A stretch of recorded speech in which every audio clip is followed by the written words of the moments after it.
Hello everybody, this is Rice coming at you from the BCA Events clan this time. This is the host clan for the Budwizzards Clan Alliance. It's a group of I think 6 clans at the moment that share a roster, pull from all the clans for like potlucks, arranged wars, leagues, stuff like that.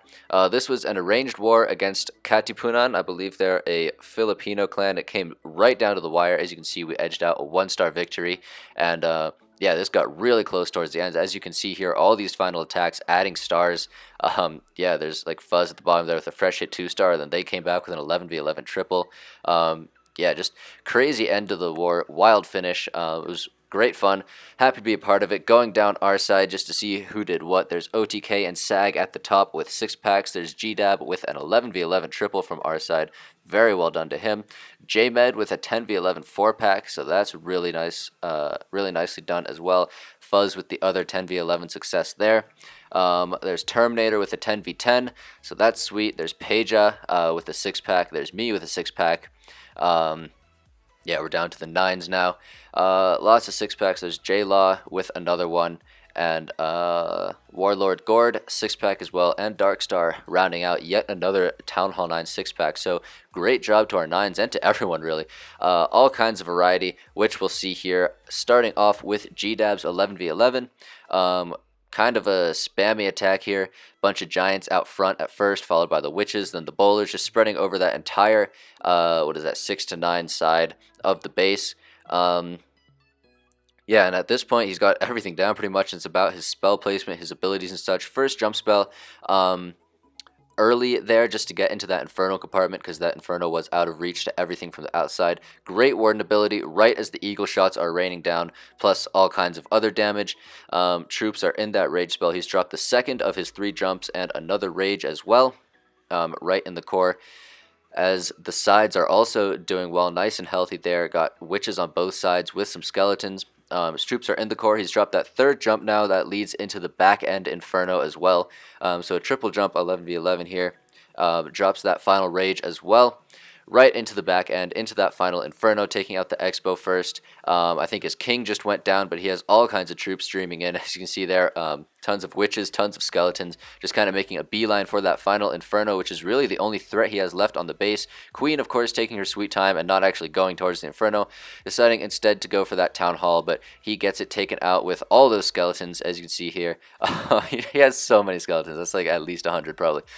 Probably not actually, but tons of skeletons. Not a chance for this base as he just completely overwhelms it there. Finishing up on that gold storage, gets the 100% for the 11v11 triple. Great hit to Gdab there.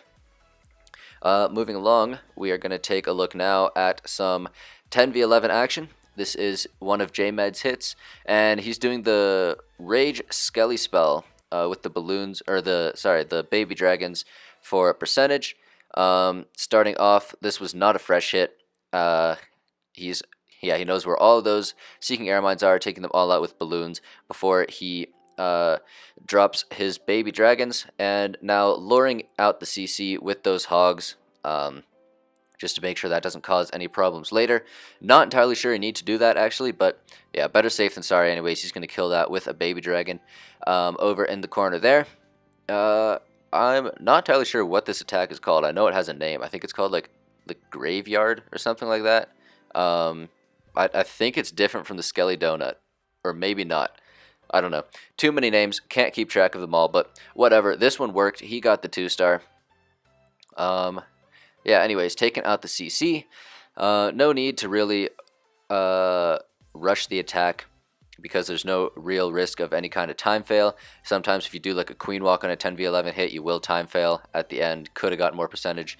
But with this one, yeah, it's a pretty simple attack. Nice and quick. Going to drop in that Rage and all the Skelly spells in the core while his heroes take out the enemy queen, because she's going to do some damage to those baby dragons later. All kinds of Teslas popping up in the core, but I guess that was to be expected. And as you know, skeletons don't pop any other traps besides Teslas, so no giant bombs or anything. We're going to take out all his skeletons there, and now he's just sprinkling in all these baby dragons. He brought like 20 of them. No air mines to worry about. He got all those taken out earlier, as you saw. So at this point, just kind of making sure all those baby dragons have the rage effect. The eagle is still up, which does really hurt his raid, honestly. Definitely could have gotten a lot more if that eagle had gone down somehow, but not easy to get the eagle there. It was out of range from the outside, so no like queen sniping it over the wall or anything. But anyways, he's going to finish off on a perfect 50% here as we watch those final eagle shots rain down on nothing. But yeah, great hit to Jmed, and he actually did have a 10v11 4-pack. Won't show his other hit though, but we will take a look at Fuzz taking out this base for the 2-star. With pretty much a mass Valk. He's going to go ahead, start with that minion on the army camp. Yeah, gonna trip a red bomb there, but not going to be a problem. Second minion goes down onto that dark elixir drill up at 12 o'clock. Just kind of waiting for these minions to do some funnel work before he starts the rest of his raid. He's going to go ahead, drop his heroes over at 3 o'clock now, now that the minion has set the funnel. And yeah, his king actually... yeah, going to go directly onto that wall right on the corner while his queen just kind of takes out some buildings. And now over at 12, he is going to start with a pre-dropped rage, going to drop his bowlers right so that they bounce the mortar directly. Great placement there. And after they take out everything that's in range, they're still under rage, and they bust open that wall segment right there. Getting inside the base. Golem is still healthy, I guess running low, but still alive. Meanwhile, down at the bottom, he's popped both of his hero abilities, going to get inside the base on the corner there, and now the funnel is nice and set for those Valks. He's going to spam them all in pretty much, and they're going to take out those gold storages and go right through the wall. Going to drop a rage to help them get through that. Early heal as well to get through that wizard tower and any bombs or anything. And now the funnel's nice and set, so they're just going to go right in. He quad quaked while I was talking about something else. But yeah, all of his Valks are into the core now. Probably could have placed that rage a little bit deeper, but not going to matter. Gets the town hall, gets that Tesla. There's the 2-star locked up, and now he's just going to go for a bit more additional percentage with that baby dragon down at 6 o'clock. And that'll pretty much do it. Baby dragon's going to go down here in a moment, and there's nothing else that's in range. So he is going to wrap it up with a 53% 2-star, and this was a very clutch hit right at the end of war. 2 fresh new stars added to our star count. Very crucial hit. Great job to Fuzz. Now we're going to take a look at Terminator, representing our 10v10 game all on his own, the only 10v10 from our side of this war.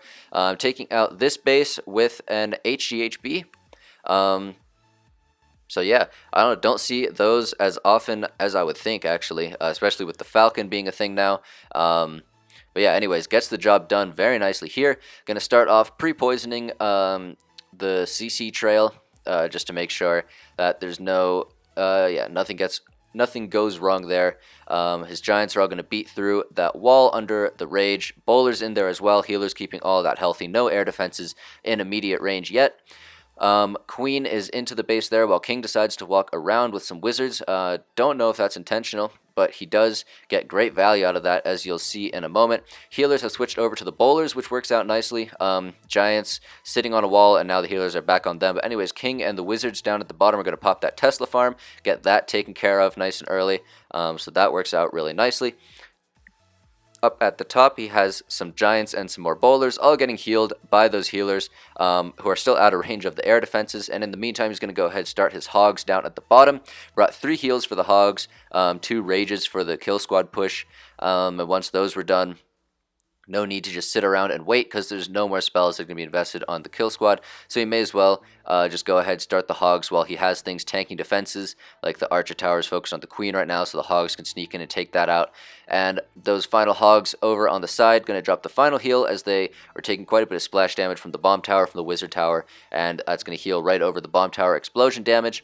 And that seals it for this base. Nothing left. He has still has the bowlers up at the top that were getting healed that entire time. Still has a couple of giants left over as well. Just really took out this base with ease. Yeah, finishing up with like all of his troops still remaining, or as in like every variety of troop he brought. So yeah, great hit. Some great skill on display there. Now we're going to take a look at one of my hits. This is a TDH attack. Going ahead, starting with that queen, and dropping a couple of hogs to take out that wizard tower. Wizard behind to do some extra funneling, and now the hogs are going to lure the CC, which ends up being a hound here. So yeah, this was a little bit scary because the hound goes up to that wizard first, and my queen's getting dangerously close to the enemy queen. So I really didn't want like the worst case scenario of like my queen hitting the hound but the enemy queen hitting my queen. Like that's yeah, that is the worst thing that could happen on a queen charge with hound CC. But anyways, just gonna rage through the hound, kill a couple of minions to help out, and now I'm gonna fail all of my wall breakers, trying to get through the rage and break into that queen compartment, and it doesn't really work. But luckily that queen is in range of the outside, so in a moment here after taking out that sweeper, yeah, there go a couple more wall breakers, not where I want them. But now my queen's going to aggro that enemy queen. Meanwhile, my king is down at the bottom with some wizards taking out all those high HP storages. And now finally I get the wall breakers to go where I want. I'm going to break into this portion of the wall and give my queen access to that air defense. King's still going pop his ability, just setting the funnel for the queen, making sure she goes in. Yeah, I would have liked to get into that middle compartment, but not going to be a problem. And in a moment here, I'm going to start my Lalo coming in from around 11 o'clock. Yep, right, directly targeting that mortar with the balloons. Hounds coming in from a couple of directions, tanking everything that they can. Pop a bunch of Teslas. This was a fresh hit, so I had no idea where they were. But it turns out that they were in a pretty ideal location because my hound was tanking all of them. And my balloons just came in, even though my rage was placed a bit like early in the pathing. Not a problem since my hounds were tanking all those Teslas that entire time. Now I still have an unpopped hound working on that air defense as my loons come in to finish the job. Minions down for cleanup. Queen Walk still alive. Yeah, finished off this base with a rage to spare, but actually I'm going to end up using it.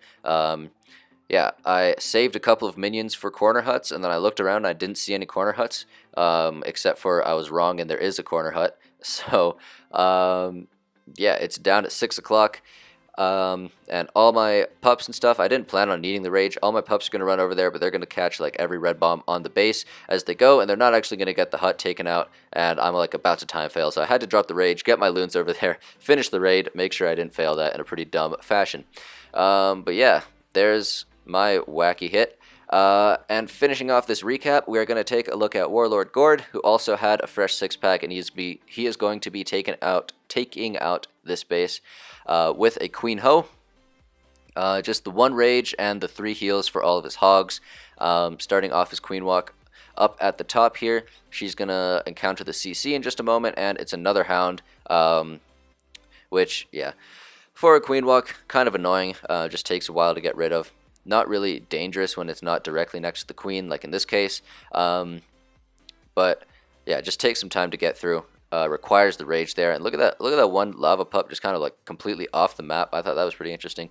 Takes a while for like his queen doesn't even register that it's there, which was weird. Like she could have just turned around and hit it, but for some reason it stayed up really long until the wizards had to like walk off the map to take it out. But anyways, he's going to take out that corner Tesla with all of those hogs that are going to go in, and now take out another mortar. Yeah, I think he probably wanted a bit more value because he dropped a bunch of hogs, but not going to be a problem. Doesn't need any more funneling for his queen.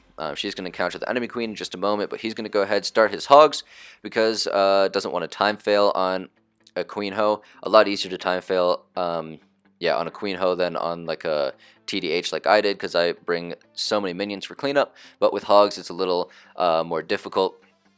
Because normally you bring ground cleanup on a ground attack, and then you have like buildings in the middle of the base that only your hogs can get to afterwards. But anyways, yeah, he is dropping his 2nd heal now. Dropped the first one a bit earlier over a giant bomb and a wizard tower, so great value there. Drops his BK. Didn't really need his BK for anything this attack, so just kind of dropped it to tank a little bit of stuff early. Probably wanted a BK switch, but didn't actually get that, and now enemy BK has walked like entirely across the map to get to his hogs, just chasing them around. No poison for these skellies, but not going to be a problem as he drops his final heal. That covers 2 wizard towers and all of his hogs, so skellies aren't going to do much, and now his hogs are going to run down to 6 o'clock, where they're going to take out a corner Tesla, but the rest of the base is pretty much done for. Queen Walk's still alive and well, took out the enemy queen without any problems, and now, yeah, as I was saying earlier, just some buildings inside the base that are left to be taken out. And with all of his hogs, not going to be an issue. Finishes off this base for the 3-star and half of his 6-pack. So great job to Gourd, great job to pretty much everyone in the clan. Yeah, great war from our side. Here's the war match stats just to kind of confirm that. Both sides with an 11v11, both sides with the 10v10. We did use a lot more attempts at that, though. We cleared the 9s with like 5 scouts to spare. They had a bit of trouble on our 9s, needed a couple of dips. 11v10 dips were pretty shaky from both sides. We failed 2 of them, they failed 3. So, yeah, that certainly had room for improvement, but 10v11, I guess we made up for it. 3 out of 4, 10v11 from our side. They also had 3 10v11s with a bit more attempts, but since they were more successful at 10v10, that kind of canceled out. And yeah, I guess it just came down to them failing 1 more dip than we did. That was the star difference, and they had us on percent. So yeah, absolutely a very close war. Great job to both sides. Yeah, it was great fun working with the BCA team. And for me, that'll do it. I've been Rice. Thank you for watching, and I will see you guys next time.